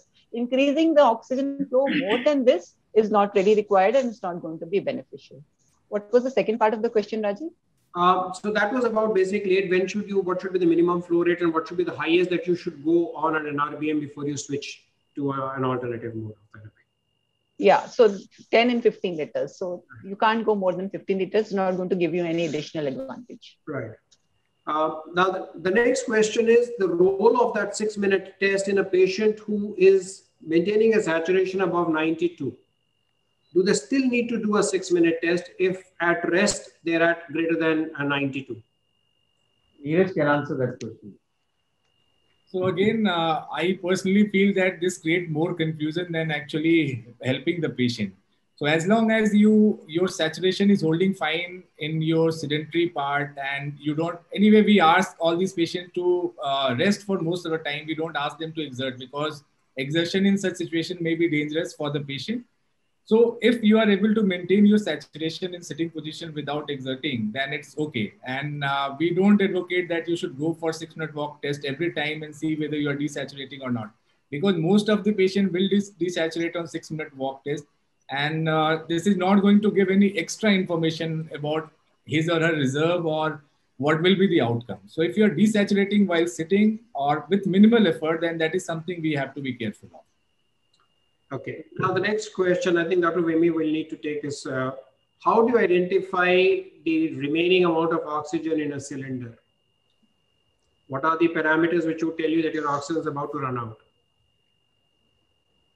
So a E-type cylinder, when it is full, will generate about 2000 PSI of pressure, which is pounds per square inch. Okay. So when it is full, it will be 2000, and you can see that on the pressure gauge. So as the oxygen goes on depleting, the pressure will fall. So when it comes to near zero, say about a little more than zero, then it is only about 5 to 10 liters of oxygen that is left. So you look at the pressure gauge and decide how much. So if it come down to half, then the total, say the capacity of E-type cylinder is 600 liters, 660 liters. So when it comes down to half of the pressure, say from 2000 comes to 1000, then about 300 liters of oxygen is left. So you know the total capacity of the oxygen in liters, and the total pressure. So E-type cylinders, which we use in our anesthesia machine, has 660 liters, and a jumbo cylinder, which is H-type, has around 7,000 liters. So, and a pressure of 2200 psi. So accordingly, it translates. It's unlike those liquid gases where it is difficult to tell the pressure, because unless, and you look at the weight, like in nitrogen, you look at the weight, not at the total pressure, because it keeps on getting converted to oxygen, and then the pressure remains constant. But here, the total pressure is actually reflective of the total amount of gas that is in the cylinder. So if it is 2000 psi, the total volume is 660 liters, and once it is half of the total volume. Okay, so the next question is, patients are on NIV are often irritable and find it difficult to tolerate the mask. So can we sedate them? No, I think, can I take it? Yeah, I think it is not a very right approach to sedate patients who are on NIV if they get irritated, because a lot of harm can be done than benefit if you try to sedate these patients. Sedation of patients on NIV in ICUs has been there in the literature for a long time, but all those things come from a place where you have 1:1 nurse-patient ratio, and they just stand with the patient's hand in the nurse's hand. So as a principle, sedating patients who are on NIV, getting irritated, giving them small dose of midazolam or fentanyl is not really advocated. It could be a simple clinical feature of getting hypoxic. A patient gets hypoxic, he becomes irritable, tries to throw away the mask. So you will cause more harm than you will cause benefit. So it's a big no as far as the general practice is concerned. In general practice, you should not give sedation. You see, the non-invasive ventilation is triggered by the patient. The patient is the one who starts the inspiration, and the expiration is also done by that if you're giving a BiPAP. And therefore, if the patient is sedated or drowsy, or there's the suppression of the respiratory center, most NIVs don't have a backup. That if you don't have good nursing care, you may be causing more problems, because the patient may not trigger the non-invasive ventilation, and you may not actually be able to have an efficient oxygen delivery. So sedation should be avoided as far as NIV is concerned. Right, sir. I would like to clarify to the attendees and participants on the webinar that we are only taking questions which relate to today's topic. There are dozens of questions on managing COVID, dozens of personal histories which have been put up with advice. This webinar is not to address individual personal management issues, and we are focusing only on queries related to today's topic. So the next question is again something very common in most hospitals: splitting the channel from 1 into 2 patients or 3 patients. Can it be done? What are the potential harms, and what should you be careful about? One oxygen point, multiple patients. Y connection. Y connection. If you remember, when the last surge came, and I still distinctly remember the day when Dr. Guleja gave me a couple of literatures which had come from Italy and France, where they were willing to ship to us some devices where you could use 5 ventilators through a single pipeline and the Y connections. So on our own, we took these devices to a simulated lab, and we realized that they couldn't really deliver the right kind of tidal volumes in varying level of compliances, different compliant lungs. Okay, and the other issue is that if you are using ventilators. The other issue is if you have a Y connection with the patient giving oxygen, obviously the flow is going to get down. And what are you going to do something about the infection rates? Infection rates are going to be, increased. And that's why we, in principle, don't really advise using Y connections or splitters for ventilators per se. And yes, in a pandemic situation, if you have one outlet and you have 3 patients, well, fine, you can use a Y connection and use it if somebody is really getting hypoxic or desaturating at 80 or 78. A lot of people are doing that at homes with concentrators of 10 liters per minute flow rates. They are having both 2 patients at the same time. But in principle, it is a big no, because you are going to cause a lot of cross infection. As a rescue measure, you can do anything for that. Yeah, so basically, I think Anjan is talking of 2 things. One is using connections to really share ventilators. What was done in Italy was that they were using 1 ventilator for 2 patients, where they're using different connections. but you will have to look at air resistance, compliance, and the body surface area of the two patients. But because of that, they had come up with a policy and various. And I remember that time we tried this out using your simulator that you have two people who can share a ventilator with a separate connection. The second is a Y connection given for patients who need just low flow oxygen, which is something that is done in many emergencies. And I mean, as residents, we've done it when you had many patients coming to your casualty and you had your Y connection and the tubings going all over the place from one patient to the other while patients were crowded in the emergency. So, Anjan said, desperate times calls for desperate measures. But there are risks involved in that. And as much as it can be avoided, we should try and do that. But if you have a surge of cases and you have just one or two oxygen points, and you can then give a higher flow rate but divide it into two and have the tubing going to two patients, is something that can be done. But as we've said, that best to avoid, but I do accept the fact that there are times when you will have to do that. Somebody wants to talk. I think AFMC Pune wants to. When we do this, we put a Y connection on low oxygen flow also. The connection generally doesn't split the oxygen equally, the flow equally. So one patient might end up getting no flow, the other patient might end up getting more flow. So that's what we realized. And then we stopped our splitting of this Y connectors. Correct. That's also a point. Right, sir. So the next question probably originates on the Twitter University. How many oxygen concentrators in a room will lead to depletion of oxygen for everybody else in that room? Okay, I mentioned this in our today morning meeting also, because one journalist sent it to me that if you use oxygen concentrator in a room, the oxygen in the room will become less, and those who are not using oxygen will have hypoxemia.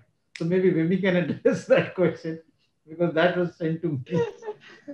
Sir, actually, that this is unfounded. The concern is unfounded, actually, because what the concentrated, like you mentioned earlier, is just taking the room air and removing the nitrogen and giving oxygen, purified oxygen to the patient. But it's not as if it's an airtight room. See, the air is being entrained continuously into the room. So there is actually no lack of air in the room. So it's not going to cause hypoxia to the other patient who has normal lungs, who's breathing 21% of oxygen, which is available in the air. So I don't think this concern is really valid. The other thing which has to be realized is that there is, had been taught expired air resuscitation. Mouth-to-mouth breathing was a term when I was an intern or house surgeon. So when we breathe in 21% of oxygen, we are delivering out, or we are exhaling 16% of that oxygen. So that room, unless I put you into a cage which is airtight and put an oxygen concentrator and seeing you slowly dying, one of those things, it can never happen. And this has to be put across, not in this panel. I'm sure everybody here is aware of it. This has to be put across on a citizen forum where these kind of things are going on. Right, sir. So, I mean, it's obviously something which has caught the fancy of the social media. So it's good to clarify those issues here. The other question here is concomitant use of antitussive with chest physiotherapy. So are they counterproductive? On the one hand, you're using cough suppressants, and on the other hand, you want to use chest physiotherapy. So is it okay to use cough suppressants while you use chest physiotherapy in a patient on oxygenation? So I'll ask Neeraj to answer that question. So sometimes too much cough causes basically respiratory fatigue in the patient. They are not comfortable. They start developing chest pain, and that causes discomfort. So in that situation, we do advise antitussive so that we can suppress cough, so that at least patient can sleep and the chest pain and other things which have started happening subsides. And of course, if we do active physiotherapy, chest physiotherapy, that's going to definitely help. So when we say we should allow patient to cough, that doesn't mean we should allow patient to continue coughing so that he's not feeling well. So it has to be a judgmental call. I mean, judiciously, you have to take a call how much cough you want to suppress, how much cough you want to allow. But yes, antitussives are not going to affect the physiotherapy aspect of the patient, and both can be used simultaneously. Yeah, so physiotherapy can be continued. I just wanted to add one thing, which is maybe, I mean, I'm not saying that this is something which has a lot of scientific basis, but what I've noticed in some of our patients, they have a little bit of bronchial hyperreactivity, which causes the cough.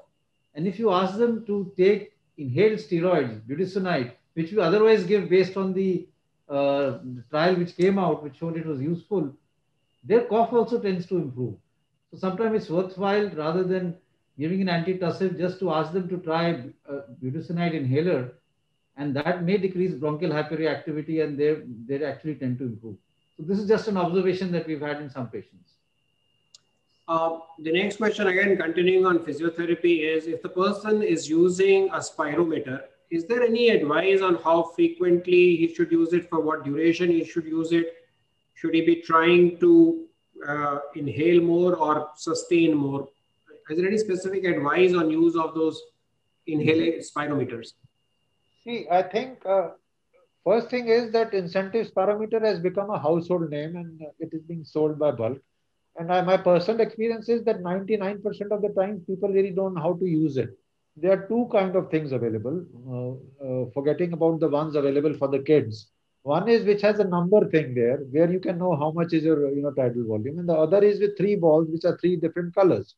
So normally what you see happening in your wards is that patients are going to just do a knee-jerk kind of reaction and say, one ball goes up and the second one goes up and then it comes down. What is required is that sustenance of all the 3 balls at the maximum possible place, the height, and that is what helps them out. So there are a lot of videos, on the YouTube, where I would advise people who buy us, incentive spirometers, see those things and then try to sustain the height of the balls, than to have a ball go up and come down, 2 balls going up and come down. That really doesn't help much. But if you have a sustenance thing, it works. Number of times, it is not really, there's no literature which says how many times in a day will work good. But what I think is, if a patient is in isolation, if you ask him to do it about for 15 minutes, 3 times a day, it works very well. And they are able to do it. And as the time goes, they are able to do much more of it, and then they feel good about it, because then they see the results in front of them. I have a very specific question here. I don't understand it, therefore I'll just read it out as it has been written here. Is HFNC non-inferior to NIV in preventing post-extubation treatment failure in COPD patients previously intubated for hypercapnic respiratory failure? So I'll have to leave it to one of the extreme specialists to give us an answer to this. See, the high flow nasal cannula is a device which is just about 5-7 years old, and it had been promoted all over the world as for various things, and it is only with COVID it has come in. If you see, a lot of literature coming in for high flow nasal cannula is basically sponsored by the people who gave the device. Your question talks about hypoxic respiratory failure, COPD, post-extubation, while a NIV versus high flow nasal cannula. So if you come to this group of patients, well, I personally won't be aware of a specific database who talks about this. But it has been shown that if you extubate a patient and prophylactically put them on NIV, the rate of re-intubation is less. Similarly, if you extubate a patient, forget about the other reasons. If you extubate a patient and put him on prophylactic high flow nasal cannulas, it is envisaged that it works the same way as an NIV would work. However, this disease, COVID disease per se, has shown us, and we at our place have seen quite a lot of cases, I've repeatedly said that, which have landed up into major problems of pneumomediastinum and pneumothoraxis just because of high flows of high flow nasal cannulas. So we must remember that if you have a diseased lung, then high flow nasal cannulas are not always the best kind of devices to be used. There's somebody else who would want to make a comment. Dr. Marwa. Can I add something here, sir? So non-invasive ventilation has been studied for use in established post-extubation respiratory failure, and they have failed. So there is a role of prophylactic NIV. That is, when you are extubating them and you put them on NIV, then they are found to be useful. Once the respiratory failure is established, then they are of no use. The patient has to be intubated. So in terms of that, the NIV is a better device when it comes to type 2 respiratory failure, whereas for type 1 respiratory failure, HFNC may be tried. So here, if we are looking at type 1 respiratory failure, which is the usual kind of failure with COVID, possibly HFNC can be used. But definitely when it comes to a type 2 respiratory failure in a COPD-like situation, NIV is better. Right. What I think is important to keep in mind, because the data is very strong for COPD in terms of using it post-extubation and preventing re-intubation in these patients. So as a sort of a natural thing to in most patients that you extubate after having, although we now have started intubating less and less because NIV has really changed the whole scenario as far as COPD is concerned and intubation. But those COPD patients who get intubated and are extubated, they should be put on NIV because then the chance of reintubation becomes much less. Yes. Right, so we've reached about an hour and 45 minutes already. So just take another couple of questions before we close. There's obviously no end to the questions. We'll just take a couple more from the chat box. We've done all in the Q&A. So the next one was a patient who already has a nasogastric or a feeding tube and requires an NIV. Do we need to shift to enteral feeding, parenteral feeding? Okay, Dr. Vimay. No, Rajiv, one does not need to shift to parenteral feeding at all. Yes, agreed that keeping the NG tube in situ might lead to an improper fit of interface. But again, if the interface is a helmet, then it really doesn't cause any problem. Some CPAP masks also have an outlet for the NG tube. Then it does not cause a problem with the fit. The only problem that you can envisage is the problem with the fitting of the interface, which can lead to leaks and ineffective NIV. But otherwise, there is no indication if the fit is all right of shifting the patient to parenteral. Moreover, if the patient is tolerating some periods of the NIV, one can take off the NIV mask, put him on HFNC and give him something to eat and drink and shift him back to NIV. So that can also be tried. So parenteral nutrition is not advocated for patients who are on NIV. Because first of all, if the patient is fully conscious and is able to protect the airway, then why not give enteral? Enteral is always better than parenteral. Dr. Bhatia? Yeah, and not to forget that parenteral feed is associated with a lot of complications. Right. So for gut, it is said, use it or lose it. Right. Dr. Amrusha, yes. We are actually using an NG tube for a lot of our patients who are NIV. And in fact, it is helping us because every time we remove the NIV to feed our patients enterally, obviously the patient gets hypoxic and is not feeding well. So feeding them through the RTs has been helping us to keep the nutrition, well maintained, as well as it is preventing the hypoxia in patients where we are unable to give them any NIV-free durations. So in fact, we would definitely recommend having an RT in place with a patient on NIV. Dr. Marwa? There's a distinct advantage of using the helmets here, sir. Because with the helmet, it is much easier with that interface to feed the patient because there's a straw which comes through the helmet and you need not remove the interface at the time of feeding. All right, I'm just going to take one more last question before we close this. And this is a patient who's desaturating on NRBM. Can we add a nasal cannula? Is that something that is recommended or is that a waste of effort? No, we have seen it happening so many times in various parts of the country that they have two devices on a patient at the same time, thinking that everything is going to be multiplied. Well, that doesn't really work that way. Otherwise, you could have a nasal cannula, a normal mask and an NRB over them. No, it doesn't work. So it is advisable to use one device. And then if you think it fails, go to the next level. And that is the way it has to go, from a simple nasal, let's say nasal cannula for 2 liters per minute and then gradually go up. There are people who practice a nasal cannula below a mask, giving 4 liters from that and 15 liters from here, which will just lead to a lot of wastage of oxygen in today's scenario. So let's go step by step. Let's have a protocol how and when to go so that we can take care of patients in the best possible way. Right. Thank you, sir. I'm going to hand over to Professor Guleria for his summarizing comments. No, thank you very much. And as usual, we've had a tremendous audience and huge number of questions. Many questions that we've not been able to take, but we'll try and answer them. And like I said yesterday, we'll try and build an FAQ section so that it's useful for not only the mentoring institute, the Center for Excellence, but even it can be percolated down for people who will have these questions as we go to smaller towns and cities.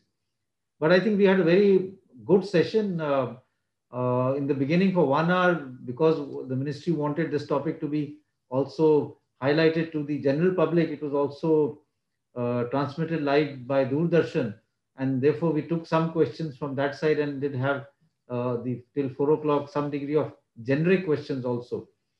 But I think we've really had a lot of doubts clarified as far as oxygen therapy is concerned, what to use, when to use and when not to use.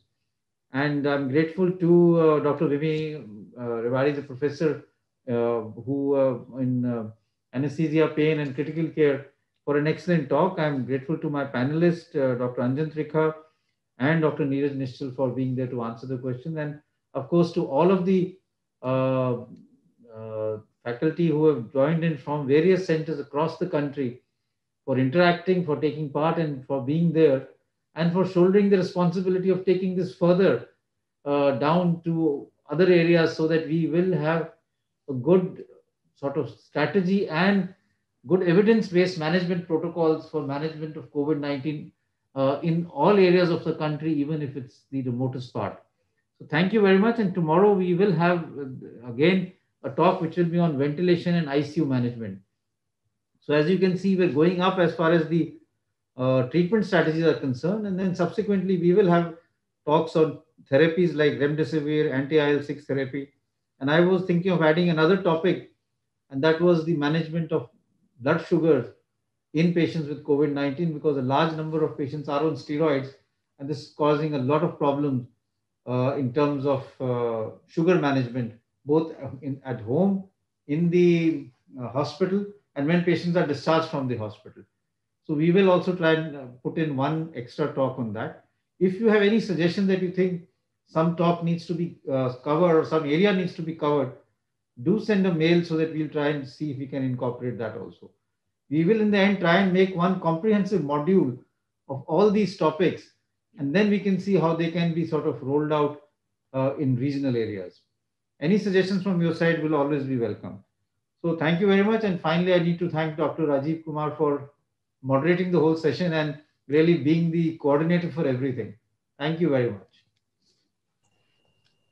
Thank you, everyone. Tomorrow's webinar, the links will remain the same, both for the panelists and for the audience. Please join in again at about 3 p.m. Same links for everyone. And we are going to try and put up these videos on the AIIMS YouTube channel and also on the AIIMS COVID website.